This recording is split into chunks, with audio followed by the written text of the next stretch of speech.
It's Judge Rutherford, and today we have a special program on here with Hard Dirty Ears Stratton and Grady Kenny's son, Jimmy.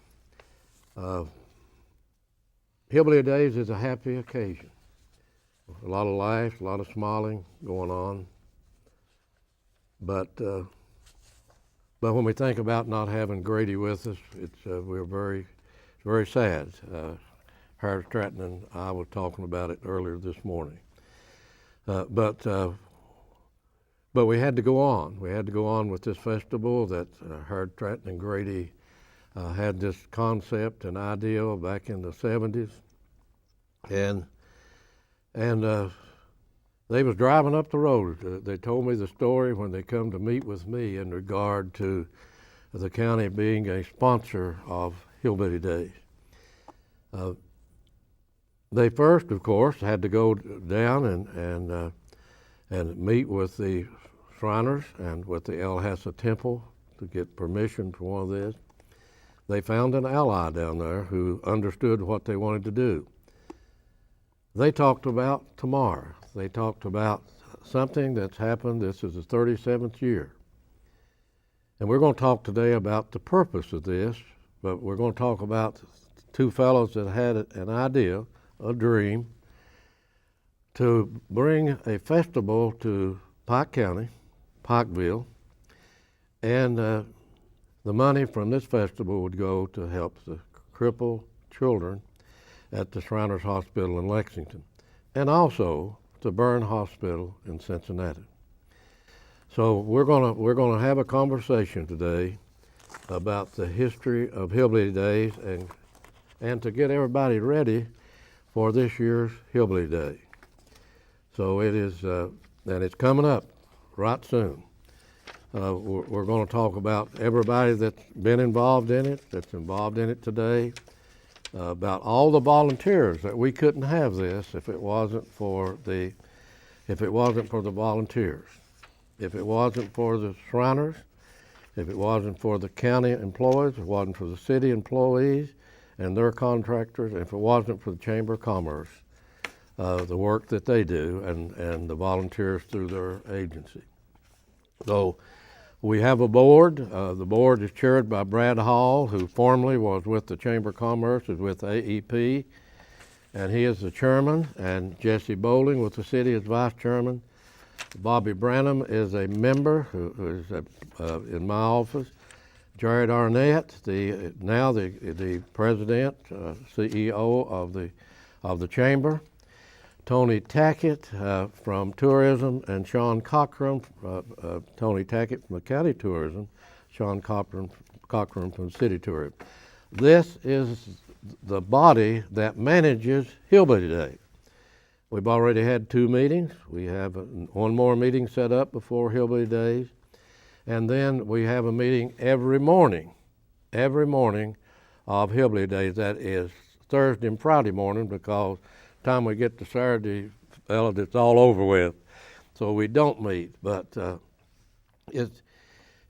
Hillbilly Days now goes pretty smooth. It's not back like when Howard and Grady and we had no board. We had no board. board. The only board you had was Grady and Howard Stratton, and Edna Aders in my office handled the publicity and getting out stuff for them and doing all that.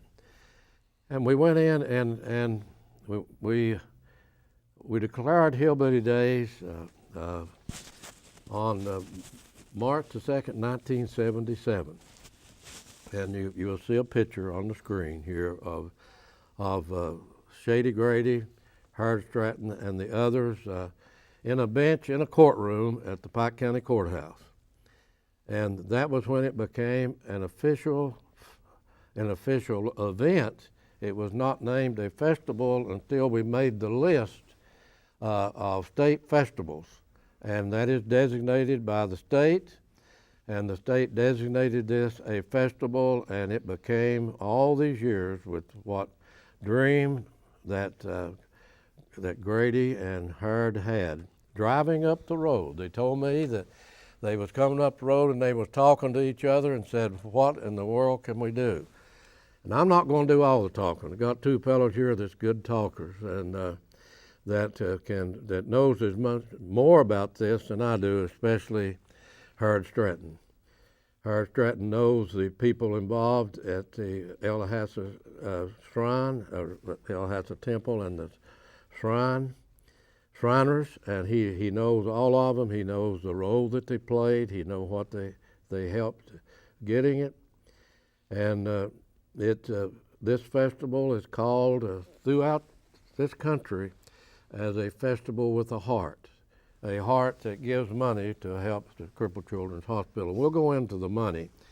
Jimmy reminded us when we had the opening this year that the records only went back 25 years, Jimmy, and they were $750,000. Well, we know what went to the Shriners before the 25 years, and this is the 37th one. So 36, money went down. Jimmy's right. It's over $1 million has gone from this festival to the Crippled Children's Hospital. Next week, there'll be a plaque going on the wall honoring Grady Kinney, Herd Stratton, and this festival on the wall of the hospital on Richmond Road in Lexington, Kentucky. So what I want to do is Herd, I want to go to you and about and I will state that they went up and seen, they had been down to see Mr. Harris at Ashland, and the Elahassa leadership had looked at their bylaws and their rules and said, well, we can't be a sponsor. You need to get you a sponsor. We're for this. We want the hospital to get the money. And that's when they came back, and I have a letter that in my file that I kept that Herd provided me, that Mr. Harris wrote him a letter and told him the position of the Elahassa Temple. And then he came up and went to Dr. Hamley, and Dr. Hamley said, the rednecks will take over Pikeville, and I just can't have that. And he came to see me, and I was a sitting judge and had the court system, and I said, Mayor, look, I think that this may grow into something. These fellows have got a great idea, a dream. If it works, it could turn into something. And I said, let me talk to our court, and then we will make a decision of whether or not we will get involved, get it started, and that's what we did. We operated about, was it 3 years, Herd? Yeah, 3 years. 3 years, and I can remember of a meeting in the judge's office. Grady and Herd was there. Frank Morris, matter of fact, was there. Frank was we left, we walked up the street to the coach, went in, and he had his board of directors sitting there. And we went in and we said, fellas, Mr. Harris has suggested that, and Herd and Grady have suggested that what happened, we came up with the idea on the second year that we would have a band festival, bring all the bands in from Eastern Kentucky's high schools to the old field down below Pikeville, and then we would put all the bands in the parade. First year, how many floats did we have? Three. We had Mullins, Pikeville, and Johns Creek, I believe. I can tell you just right. I'll tell you right. And then go ahead. And then the next year, we really had them come in. Well, when they brought the parents out, this thing started growing quicker than we thought it would grow. And here we was, just a few people trying to run a festival that had grown quicker than we ever had any idea it would grow. So we went up and we turned it over to them and said, you all can take it. Frank Moore said, we don't want no money out of it. Chamber don't. All we want is our expenses. And we will include the Rotary, the Kiwanis, and we'll put a board together. The county will be involved.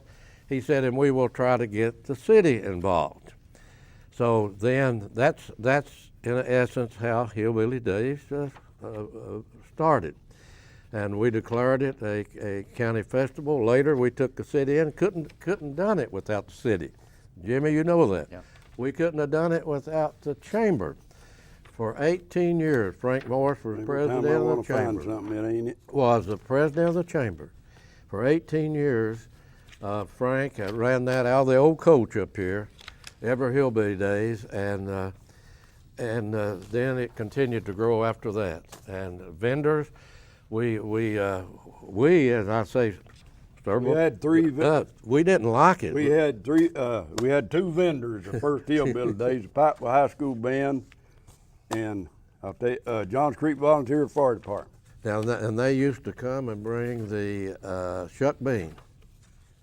They had shuck beans every year, and then we had the fried apple pies. We had the Kiwanis Club with the good perch fish, and all that went by. It became commercialized later, and they don't have a lot of the local. It's all people from other states and from other places in Kentucky that comes in and sets up in the town now. It's great, and to have these vendors. But that is the beginning of Hillbilly Days, and sitting here with us, and Jimmy and I, we're here set aside between us sitting here today is Hard Stratton, and Hard has a heart as big as Pike County, due to his problems that his wife's health and his grandchildren that he loves, and he absolutely is dedicated to his family, and he's ended up down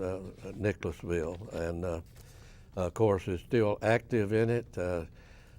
Jimmy was on the board for a time representing the Shrine Clubs and looked out for him and his dad, and what their vision was for this, and to try to keep it going, and for Hard and his dad. And when I've been in office, I've been a big part of that. I'm active on that board, and active on it today, and want to continue this and to bring younger people in to make sure that when the future generations come, that this will continue to be a festival, and will continue to honor the people who started it and the purpose that they started it for, and that is the crippled children at that hospital. All the people that they've helped, and we honor the crippled children every year. Jimmy is big on that. Remind us at the board, and him not even on it this year, fellows. We got to honor those crippled children. We got them that we can honor from this county. And we also honor somebody who has been through and had operations there. We have a fellow who is active in the community here today that had operations at that hospital, lives here in Pikeville, and is very active, and I'm sure it will be a great honor for him and to all of us at the opening ceremony on Thursday. So it is an honor to be here today with Hard Stratton. And Hard, I'd like for you to go now and give a little bit of how you remember. We're going to talk about, of course, the Hillbilly Days as it grew, the way that they got people to Lexington used to, and I say this: how many times as you showed me a news article there on George Wells, the trips that he made when they had no transportation, Jimmy, of getting people. He drove them himself, didn't he, Hard, at times? He was on the board of directors, and he had to go monthly. And he took crippled children with him out of this county. Perrier Justice, what he did, he used his own equipment, his own car, and drove many times himself. And all the others in the past who contributed to getting these blessed children down there and back.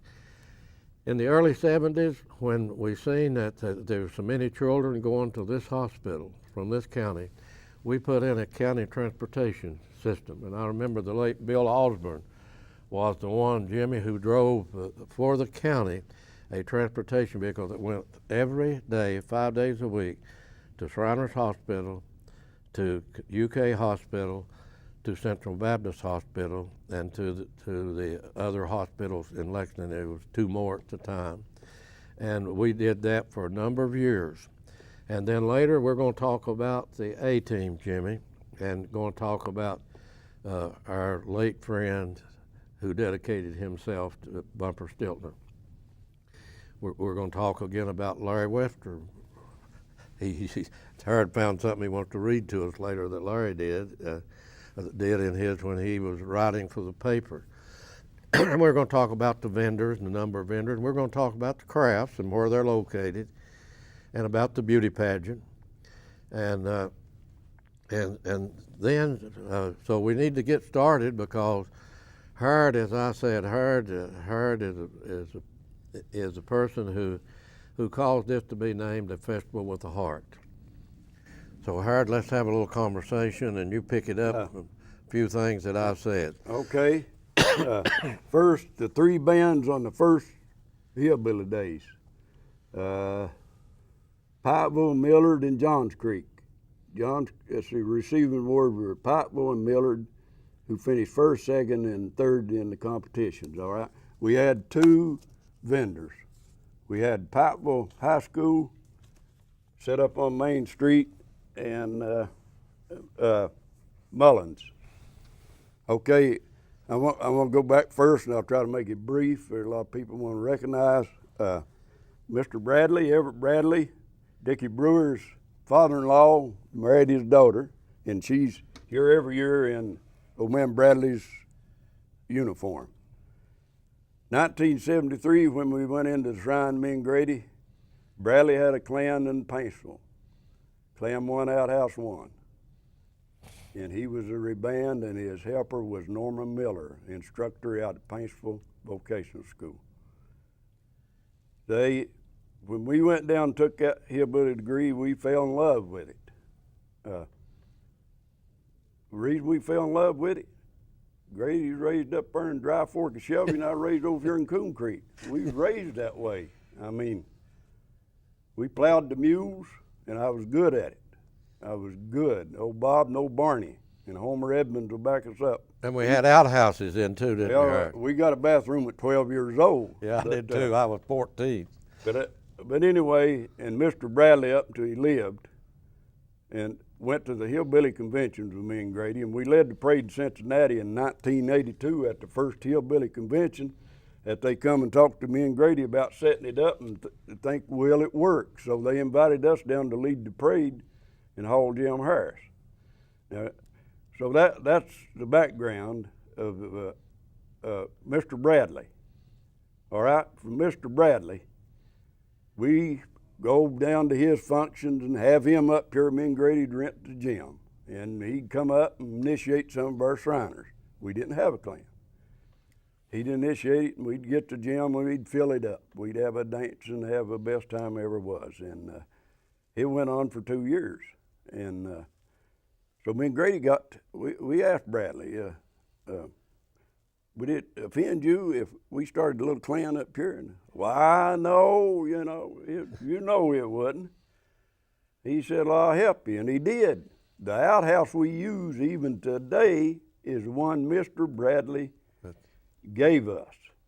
So from that, the potentate coming up for 1977, and Jimmy will back this up. Me and Grady had big plans for him. We wanted to shrine ceremonial where all the units in a big parade, like when Parade Justice was potentate. Oh, we wanted that, and we wanted to be a part of it since we was the Shriners. And Wayne went in the same time I did. We was in the same class. And but anyway, we'd come to that potentate, and Jimmy was at the meeting, and me and Grady asked him, can we have a ceremonial next year? I don't remember who it was, but he was a nice, pleasant feller, but he flat turned us down, and I think because he turned us down, he'd promised it somewhere else. But, man, it really worked on us. So we were sitting outside, and Jimmy come out. What the matter you two? We was pretty down. So we thought what few hillbilly clans it was, they'd never gotten together in one place. So we talked about it, and we forgot about it a while, and then Then we went, we were invited to go down to the River Day Festival in Portsmouth, Ohio. And Clan 1 was down there in full strength. And they have a lot of stuff. And so we found out who to contact. When we came back up, Mr. Bradley was having a dance initiation down at Jenny Wiley Lodge, so me and Grady goes down. Tom Ross, little Tom Ross here, he was the reband of the Klan. He had a band. He was playing music. So at halftime, we get Tom over to the side, and in fact, we didn't know he was a reband till we got down there that night. But so he says, we told him what we wanted. We wanted to get all the clans together in Pikeville, and they'd never gotten together before. And he said, well, yeah. He said, I'd be all for that. But he says, you know, there's the Imperial Clan, and Jim Harris and Clyde Blevins and Ray Harrington, you know, the Imperial, in the bylaws, you go according to steps, and they're over every clan, you know, and he talked it over, and he was our point man. He convinced them, and they agreed, and Tom got back with us, and he said, we'll have it on April 1st, April Fool's Day, because the kids will be out and they can come watch the parade. So he says, why don't you get the high school band? So me and Grady goes to the high school bands, and we got 3 the first year. And the girls dressed as Daisy May and the boys Little Abner. And it was beautiful, and Tom Ross still talks about it. But anyway, that was how, and you know, anything we do, we're Shriners, and still, and we belong to El Temple. Everything we do has to be sanctioned one way or another through the temple, and we go by Shrine law, and we as Masons too, we were to act such, which we don't do all the time.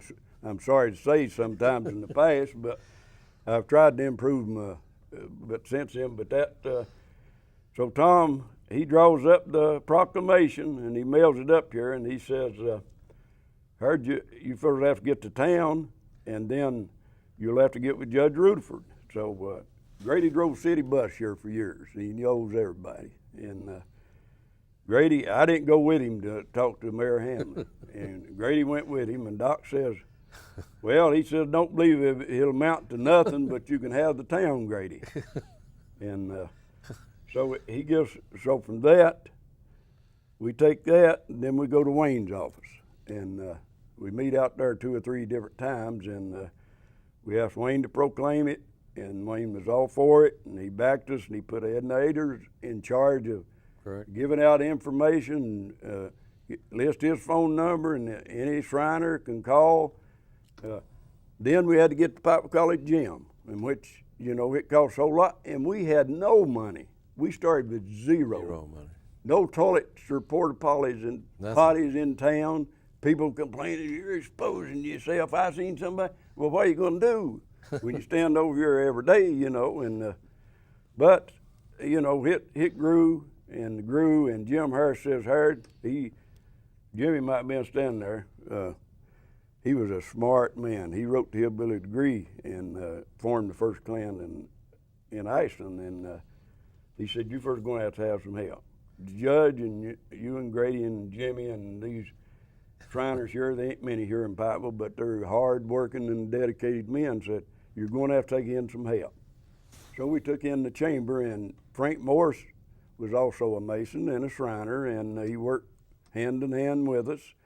And then that was the first one, and it went over big. Talk about the parade. How many units do we have in the parade the first year? I've got different counts, but I know Marlowe had about 17, counting each horse as a unit. But he had that the best float they ever made, and still is. The shotgun wedding, and then his drummer Frankie Maggard, which I want to recognize a little later, Gary Fields. Correct. Yeah. He made a homemade airplane on a bicycle chassis and pedaled it through the parade. We had Old man Charlie Hall down at Rattlers Creek, neighbor to John Doug. John Doug, He neighbor. brought his mule and his corn sled up, and he reared back on them lines, and he felt so proud to go down Main Street. We had Doak Coleman, his little ponies and cart from That's correct. up there, And and Harry Gerald. then we went out of our way to invite Jack Chapman and the Chapman boys up there. We had about 35 horses from Jack and Otto and Conley and Bill and their kids. They were about 35 horses, and Jack had been here every year since. And then one time they said they couldn't come anymore, and we got that reinstated, didn't we, Jimmy? Jimmy was on the board when we said bring the horses Well, back. Me and Grady recruited them, and we appreciate Jack and his family every year. And then we had old man Jim Furl down Johns Creek. He had two red mules and a green wagon, and he drove all morning to getting over here, and which is about 8 miles from here. And he came over and was in it and went back. And Larry Blake Penson had one of them fancy horse carriages. He's in it, and him and his daughters, probably the one that's the clerk now, was in it. And my wife read in it, rode with him in that. That was the first one. Tell and about the people sported it, and the Shriners, the hillbilly clans liked it too. You're not a redneck unless if you have a garbage truck, you don't put it in the parade. The week before this first parade, we got solid waste equipment in and 6 garbage trucks, brand new, never been used, never been out in the county, and we put them in the parade with Marlowe's and what ours would tell you, and we had we had them in the parade. And I was watching television one day, and one of the fellows said, "You're not a redneck if you don't get a garbage truck put it in your parade." So we had guys leading dogs. We had one man that, leading a chicken, had it tied with a leg. It was the clans that what came in here. We had Wally Furch from Menominee Falls, Wisconsin. We had Dr. R.E. Lennox from Harrisburg, Pennsylvania, which hung right to me and Grady up until about 18 years ago, and then he disappeared, and we don't know what happened to him. But when he left town here, his girlfriend she'd sit out on the steps at the Methodist church and watch the doctor and me and Grady, and it come off the rain day of the parade ever was, and we was up there lining up where the library is, and they had all them big drain pipes, and me and Grady and Bradley would get in them drain pipes and stay, and they'd lighten up a little bit, and we'd get out and start to get in the car, and then it'd pour again, and we'd get back in there, and Doc he was told he couldn't get in, but while he was waiting on the parade to start, his girlfriend, she came up through there, and he said, "What's the matter, honey?" She said, "USOB." She said, "I've sat down here for 2 days. The sun has baked my brains out. It's cold and rainy and nowhere to get in and out of." She said, "I'll never come back and carry you again." That's the last. Oh, we seen Doc. No, that's the last time I believe we seen Doc. But anyway, he was a great man, and hundreds of stories. But I got 2 more fellers I want to be sure to recognize. Jim Harris, we all have recognized Jim for starting and writing the degree and everything. And we recognize Tom. And I want to say that our former sheriff, Bill Leskins, the first Hillbilly days, we couldn't have had it without Bill because he furnished all the hospitality. We didn't take in enough money to pay the college for the gym. Bill finished paying that. We had a plaque award, and Bill paid for that. And then in 1982, when we were supposed to lead the parade in Cincinnati at the first convention, we didn't have nothing to pull my car with. So Bill let us have his Jeep Wagoneer. That's right. And I borrowed an old trailer from old Scotch Branch Mines where I worked, and Billy Haynes loaned me that trailer, and we loaded the truck was too heavy for the trailer, and that 38 mile an hour was all we could go, or he'd wigwag all across that road. We left at 6:30 and got to Cincinnati at 8:30 that night, and we've had a terrible time. But Bill, I hear you're sick, and I wish you recovery. And I got and Gary Fields, your brother-in-law, Frankie Maggard's radio name. He made them little 30-second spots for 3 years, and everybody in the county loved him. And me and Grady was there with him in Nolan Hall when they made him, and that's what got everybody. And people say, "Who is Frankie Maggard?" And I worked at mines. One guy tried to claim kin to him, and but anyway, get back to the mines Monday. All the guys that worked at Scotts Branch with me. Dean Lyons. Dean is in the UK hospital intensive care. He's been in there 2 weeks. He's been on dialysis. He's been on life support. Dean is a Christian man. He run the heavy equipment at Scotts Branch Mine. He's a minister. I know Dean very well. He needs your prayers, and his wife is right beside and has been since he's been in there. And I went over, but I couldn't go in, but I could look at him through there, and our thoughts and prayers go with him. And I asked everybody in the county to pray for Dean, and all the old boys that all us old coal miners over Scotts Branch. Thank you for keeping that hillbilly car, and you made 2/3 of the parts on it, and it's still running. And Chuck Brindley keeps it for me and has it ready every year. And without his help, we couldn't. And the mine manager, just before the mine shut down, he said, "Harold, I'm thinking about commandeering that old car because 2/3 of the parts on it belong to Scotts Branch Mine." But anyway, I'll stop right now. I tried to get in all I could, fast as I could. So thank you for the opportunity. Well, I want to tell you that what the dream that you all have, the rewards have been great for all those children. And it's heartwarming, I know, to you, Harold, the dedication and time that you put into it, and Grady, Jimmy. And Jimmy, talk a little bit about the children at the hospital and what you all do and what the Shriners do. And we're here to boost Harold up today.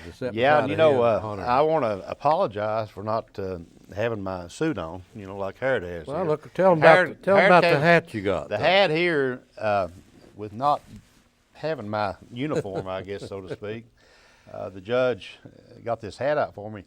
It's Dad's hat. It was in Heritage Hall, the award-winning Heritage Hall. But I look over to Harold, and he's got a second place sticker here. What is that? Why did you come in second? Well, on the first hillbilly days, Jimmy, and I'm kind of embarrassed to say it, I come in second place in the Ugly Man contest, and Daddy Grady won first. I didn't want to have to tell you that. I wanted to make sure we got that in there right, But just briefly here, nowadays, if you wanted to do a festival or an event, you would someone would sponsor it. You'd have someone say, "Okay, here's your $10,000. Now go out there and get your advertising and get this thing rolling." These guys, back when they started Hillbilly Days in '77, there was no budget. They didn't have a budget. Nope. But it was every Saturday morning that these two guys were going somewhere to bum something. Sure. They were the radio station, a TV station, anybody that would let them in the door. And little Jimmy went with them. I didn't get to go as much as they did, but they were just always on the go and promoting. And this is what you do from the heart. Heart, that's great. And, you can't buy this. Nope, and, no way. When you say the festival with a heart, this is the heart. Heart there in your day. Talk about TV, every place we ever was on, which Hazard TV weren't in back then, but I wrote the 3 stations we got in Charleston, in Huntington, and one of them answered me. WOWK TV 13, Huntington, West Virginia. So they called me back, said, "We got a show called Town Topics." That was 2 weeks before the first Hillbilly Days. So once you and Grady come down and be on it. Rick Fauché was what do you call him? He was a host. Yeah, he was a host, yeah, and we were scared to death, I tell you. And Grady was nervous too, and he always carried a pocket full of change, and he'd sit in there, he's doing that, and I was scared to death to answer. And he asked every question in the world about the Shrine Hospital and different things, and me and Grady didn't know them. And all the information we had was what was on our dues card. But my 4 girls were small then, and they all gathered because they advertised it all week. Got 2 guys from Pike County, 2 surrounding Pike County, going to be talking about a festival that's going to be starting, and the first one will be April 1st, and they bring that up, and we go to it, and after we performed, the girls, they told me, they said, "Daddy, you feel so bad." And Betty said they couldn't watch us for laughing, and they'd run down the hall and peek around the corner every now and then. But anyway, we tried, and a week after after that first Hillbilly Days, they took the show off in there. So I'm using this opportunity to thank everybody I can think as quick as I can, because I doubt if I ever be back on it again. That's just one of the things, though, you do. I mean, when you're trying to do what you guys did, you have to be out in the public. You have to ask for the stuff. And I know you guys spent a lot of time, trying to make this thing happen, and you did. And we know that's something we don't want to forget. We spent a lot of, Grady had more money than me, but people don't know it. The stamps and the phone calls that I paid for over the years, and we reserved rooms. And then I wrote articles to the Camel Talk and the Hillbilly News from the first Hillbilly News up for about 17 or 18 years. And me and Grady and Jimmy were the first officers to climb one house too, because we asked for the charter and got it, thanks to Tom Ross and Jim Harris. And like I say, we were the degree team. We were the officers. We were the degree team, and then I wrote about what we was going to do. And sometimes I might have stretched it a little bit, but. Rita, have you got what Larry Webster wrote that time? If you got time to. Let's talk about Larry first a little bit. Larry Webster is one who has been dedicated and who handles the music in the park, and he does a great job. He has a foundation. He has to pay a lot of his people to come in that plays this old-time mountain music, and Larry is a part of it. He's a proficient writer. Writes some of the greatest when he was a writer with the Appalachian News Express, and Howard had a copy of an article that he was reading out a while ago, something that he read, and I wanted him to read it so that people could get a little feeling about how much Larry Webster. And today, Howard was talking about, and Jimmy, all that they did. Howard till today does the program, and when we open on Thursday, this festival runs from the 18th to the 20th, and that evening at 5 o'clock in the park up here for the opening ceremony, Howard still does that agenda, the program for that agenda. He does all the writing and all, and makes it flow, and Howard, we're all getting pretty good at it. Yeah, we've done it. We're getting better. 37 years this year. I've been there. He'd been every year. I've been all but 1 year.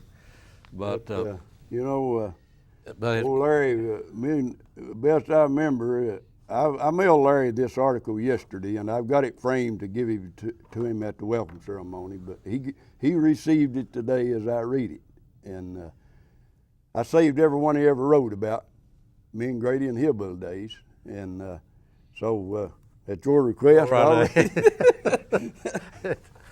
the legend of Shady, Grady, and Dirtier. Not since Mr. Fiend invented Phenomen has an invention given such relief to so many as Shady and Dirtier's invention. This is all the more odd since, other than picking brides, this is the only smart thing that either one has done in their entire lives, and both will soon have lived about a third of the life of this nation. We didn't have much education. Grady 8th grade, me 2 years of high school. Neither shows any signs of letting up, and since they are getting uglier every day, the rest of us just want to hang around and see how they will look in 20 more years. 20 years? Here's how I look, Larry. 20 years later.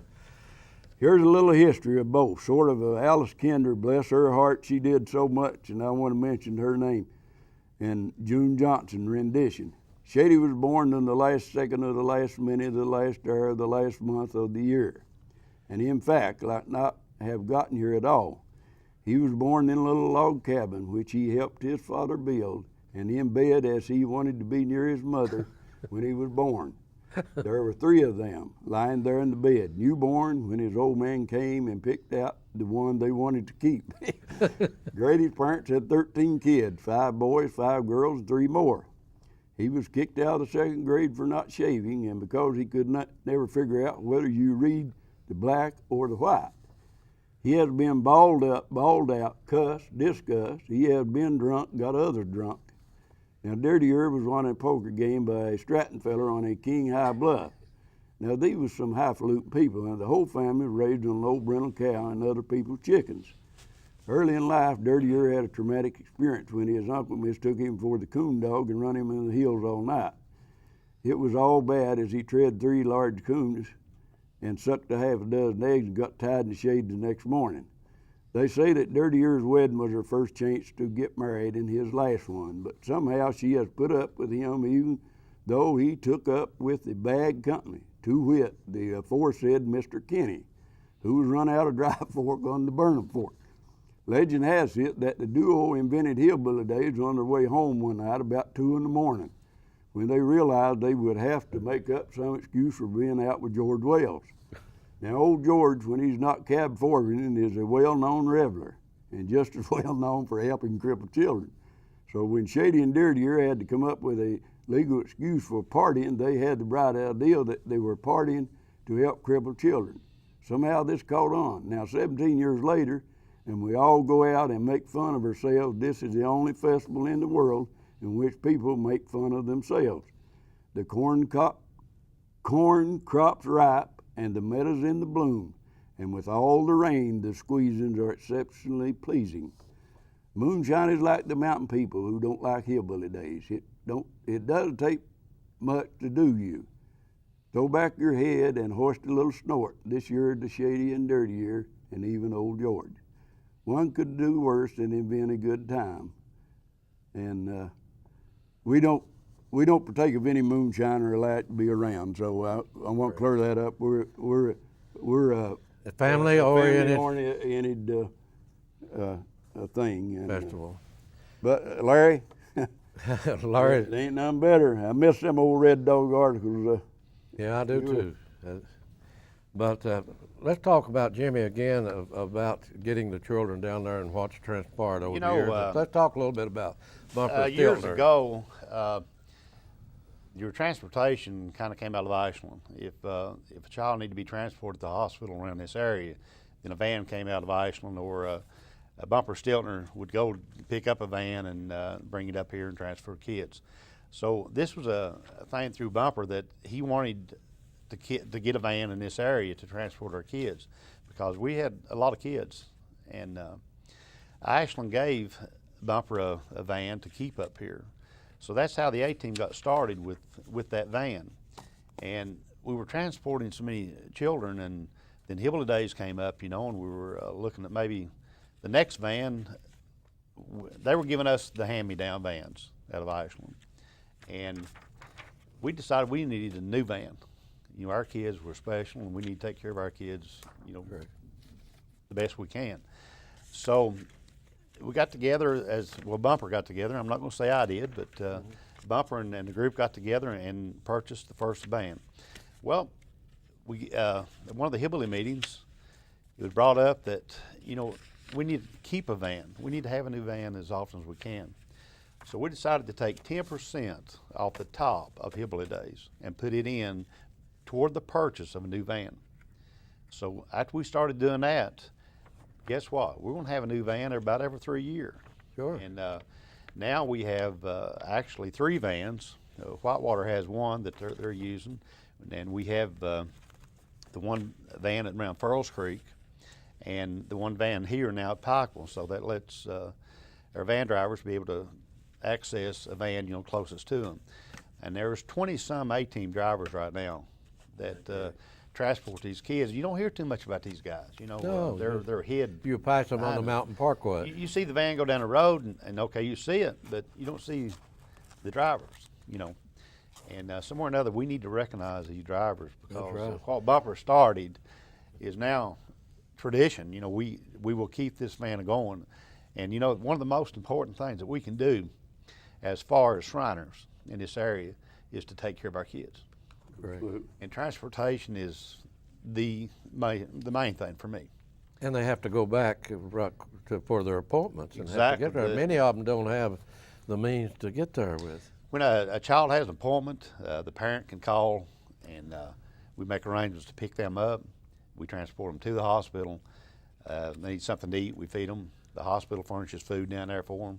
We transport them back. We find out when their next appointment is, make arrangements to pick them up. And this is just a big part of what we do. We called the hospital about 3 weeks ago and asked them how many Pike County patients they were serving today. They said 360. Isn't that great? We're second. They said that we were second to Fayette County, and of course their population being the way it is. But then they further said, but if you take the other counties around us here, put them all together, that's the largest where our children come from for that hospital. I've been working on this for several years, and the surrounding counties of Pike County, we're running a little over 1,100 active patients that we pretty well take care of. And that's, you get into Mingo County, West Virginia. Sure you do. You know, and there are just a lot of kids here. And, you know, we need to take care of our kids. That's the main thing. And Hillbilly Days is part of it. I know that Monday on the 8th, that we'll be down there, and Hillbilly Days will be put on the wall of the hospital. That's correct. And this is good because you have to contribute, it's $270,000 or more, and I think they said it's 700 and some thousand dollars, which I knew that the records didn't go back far enough, and you know, we kind of brought that up, that I think they've been keeping records now for 25 years. 5 years. You know, that we're another 10-year added on, and I know that back years ago that I had figured up that Hillbilly Days had already contributed over $1 million. Correct. So the numbers they have are not factual numbers. Correct. We are well over $1 million just contributed through Hillbilly Days. Howard, did you ever think when you all come up with this dream and this ideal that you would ever be able to do what you've done for the crippled children at the Shriners Hospital? Well, we knew we needed a festival because we'd go everywhere. We'd find and go parade, you know. And me and Grady's like two kids. We never did grow up, and we complimented each other. We each knowed when to pull a joke or do something, but we were just as serious about our children too. In my 40 years as Shriner, I've sponsored 10, and but I don't want to. Me and Grady, we was nothing. We got more publicity than we deserve, but you got it free. You got it free. Yeah, they used us to kind of, and we fooled them. We was smart because they could make fun of us, and we was getting that publicity, you know. But we had great times, and I really didn't know to the extent of these other. If we'd had internet back then, we had nothing but writing a letter. Have nothing but letters. And phone calls and word of mouth. But if we'd had the internet and something else, if they, as one Shrine Temple in New York, would rent every room in Pikeville, if we'd had the rooms, yeah, listen, and one more thing while it's on my mind. Me and Grady was kind of snubbed for a while for this hillbilly image. And now, since the Hatfield McCoy movies come out, boy, is it popular. You know. Yeah. He's even got a compliment today walking down the street, didn't he? Yeah. But that was a great thing. And one more thing, I come from, my family roots run deep. You got about 5% Stratton in me, but all my people's Charles, and they're all over this county. And Squire John Charles in 1862 swore in Garfield right here in the city park where his old Bowles house as Brigadier General for the Union Army, and he later became President of the United States, but he only lived 100 days. They killed him at 100 days, but my great-great-grandpa rode his mule, which there weren't no cars. He rode his mule out of Coon Creek, came over here, and because the other officials were out of town, and swore him in. Correct. And so I'd like to see all the Charleses from Blackberry, Phelps, Freeburn, Pond Creek, Road Fort, everywhere. Come to Hillbilly Days this year and go out and see what Squire John did. He was master at 5 terms, and Judge Urban Pruitt's wife was a second cousin of my mother. Her sister Lorraine run the genealogy of the Charleses from the first 50 that came across from Germany. So it's out here at Everett Johnson's. Big Sandy Heritage Museum. I took all that over to Everett, and he's got it on display over there if anybody wants to know the genealogy of the Charles.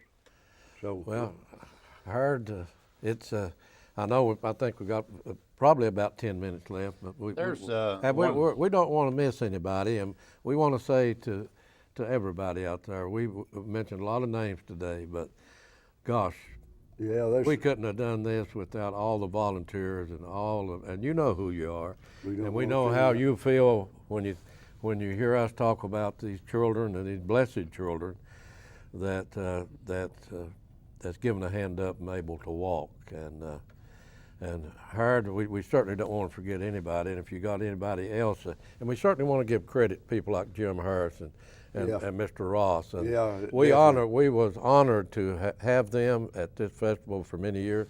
Let's talk about Wayne Rudolph that comes every year from New York. Wayne Rudolph calls every week. Sometimes it goes 2 weeks. Loves Hillbilly Days. He's was the Imperial Ambassador of Cold Springs, New York, and Wayne's like me. He don't have much money, and he works overtime to get enough extra to come to Hillbilly Days, and everybody knows him. He's that funny-looking hillbilly with that hat and short pants, and he loves Fuzzy Kazee. I think Fuzzy hides from him sometime, but he called Fuzzy too, but Fuzzy's busy. Calls me every once in a while. And but Wayne comes, and ain't nobody enjoys it any better than him. But I wanted to say too about Miss Alice Kinder, and I want Josephine Cecil Edmonds. She's a Pike County historian, and she's the one dedicated to Plaque to Hillbilly Days out in the park. So to her family, we'll never forget Josephine. We'll never forget Mrs. Kinder. Me and Grady went over to her house. She baked a cake with all natural ingredients and had black coffee, and she did that little pamphlet on Hillbilly Days, and we had a great time, and she'd come as long as she lived, and you'd see her grinning. She'd be coming down the corner, and the sweetest, pleasantest person that ever lived. And Hobart taught me in school for the 2 years of high school I went, and I have to tell this, and then I'll quit. And Willard Stratton was a math teacher in my freshman year, and boy was he strict. He's from down on Joe's Creek. And I copied all my lessons off Billy Joe Taylor, and he was a whiz at math, and I got B's and Joe got A's. So second year I thought, well, I'm going to get caught. Hobart was teaching, so he was teaching Algebra 1, I believe. Yeah, Algebra 1. So I get in his class next year, and I was sitting in the back of the room, He said, Harold, you got that problem? Well, I copied it off, and Harold Ray up here. I know, we know Harold. He took one page and part of the other. I said, yeah, right here she is. He said, go to the board. I said, I can't. I copied off from Harold. So that was over. I transferred back into Willard's class after that, but that's just a fun. There's one thing I need to say Go right real quick. ahead. You know, if you wanted someone important to come to an event, you would try to get a contact, person who knows this person or whatever, to try to work it in. This is the only guy I know that would write the governor a letter inviting him to Hillbilly Days. I forgot. And Julian Carroll came, and I was initiated with Julian him. I Carroll. went with him. I was right before him. Let me tell you the story on that. Jim Harris didn't know this either. Got 5 minutes. Jim Harris didn't know this. We couldn't get any publicity, so we thought if we get Governor Carroll up here, the TVs will cover the Hillbilly Day. Yeah. So I write him, and I get a nice letter back. Due to a scheduling conflict, the governor won't be able to come. We regret it. So we're pretty disappointed. So I shot a letter back. I said, I know you're backing Terry McBrayer for governor. And I said, all us coal miners are going to vote against him. Well, I was working over Scotts Branch Mine, the prep plant, and there was a phone in the room, and how he got a hold of me, I don't know, but his secretary called, and she says, this is Governor Carroll's secretary, says, he's going to be able to come to Hillbilly Days. And I said, well, we appreciate it. I didn't know he was a Shriner, which I ought to know. Bud Kendrick is the one was his coach when he went into the Masonic Lodge in Frankfort. Bud Kendrick was living. Yeah. Remember that, Herd? I don't remember that. Yeah, but Bud I Kendrick. know I initiated him. I know. You initiated me right before him. I know. We initiated Governor Carroll there in Frank Morse's Right. booth. Yeah. That's out right. there. That's where it was. But Jim Hurst didn't know the story, but that was, he came up and then he brought a big certificate. I got it, but I didn't bring it, of me and Grady there on the old platform. And Hillbilly Days is a statewide festival in 1979. He made it a statewide festival. Yeah. And we got just a short time, so I want to close this out. I said when we started, it's kind of a sad occasion for the three people sitting here, with Grady Kenny has gone on to heaven, and Howard is blessed to be here with the health, had some health problems also, but the Lord has blessed him, he's blessed Jimmy, and blessed me to be able to be here to talk about Hillbilly Days and talk about this year's Hillbilly Day, which is on the 18th to the 20th, the 37th Hillbilly Day, Howard. And I want to invite everybody to come out on that Thursday evening at 5 o'clock for the opening. Okay. And we'll have the people from South Carolina here, and I know since the price of gas went up, we don't have too many people out of Canada. We used to have as many as 37 chartered buses that would come, and but the South Carolina people will be here. We'll hear the normal speeches from them, and they're enjoyable to listen to. Yeah, C.A. He's been C.A. here Gatlin, every year but one, and he'll be back. I understand this year. Somebody told me the other day they had been in contact with him. I have been in contact with him. And he'll be here. But this is something that has grown into, it came from, I said, from a dream that two people had from this county, and then look what it's come into and what it's mean to the Shriners Hospital and the crippled children of this Commonwealth and the other surrounding states too. When can I interrupt you? Go right ahead. Tom Leake was Rebana. He followed Tom Ross. He is Rebana of Clamwana and Ashland, is in the nursing home, and his wife's in the nursing home. And he was a strong supporter every year, and he helped the first year get the hillbilly units up to our We was blessed to be able to honor him too when he was we have active. honored him. But the Hillbilly Days is coming up this year. It's for a cause. Come out and participate. It is fun. The Shriners are the fun part of the Masonic Order, which we're all members of the Masonic Order. But it is, the shrine is the fun part of it, but as Howard said, this is family oriented, and it will be a great event this year, Howard, as we've always had. It'll continue to grow.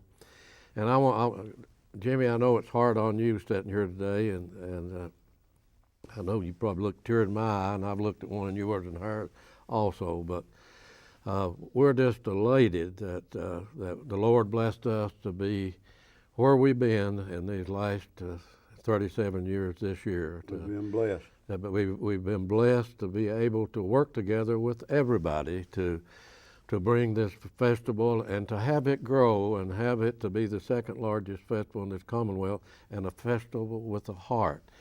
And nobody had a bigger heart than your dad or this fellow sitting right here. And it is great to be able to be here today. We hope nobody thinks we're trying to hog attention. We're not. It's just to let people know how it started. And thank you, Wayne, for inviting me up. And Betty's health's bad. She hasn't been in 7 years. But Well, I'll say this. This guy's going to be on the corner at the park. And if you'd like to hear some more stories, come by, because I can say he can talk to you all day about the things that we've done. That'd be great. Thank you, Jimmy, for being here. Thank you We all. sure miss Grady. We sure missed your dad, and we thank everybody that's helped us with the video. We thank Pike TV for who will produce and direct this, and we'll get it on the air. And we want to thank everybody that helped sponsor it. We've talked about all these volunteers. We talk about what the city's done and what the chamber has done and what all these volunteers do. We talked about this board, that's an active board that manages this festival, and thank everybody, and God bless everybody, and we'll see you Hillbilly Days.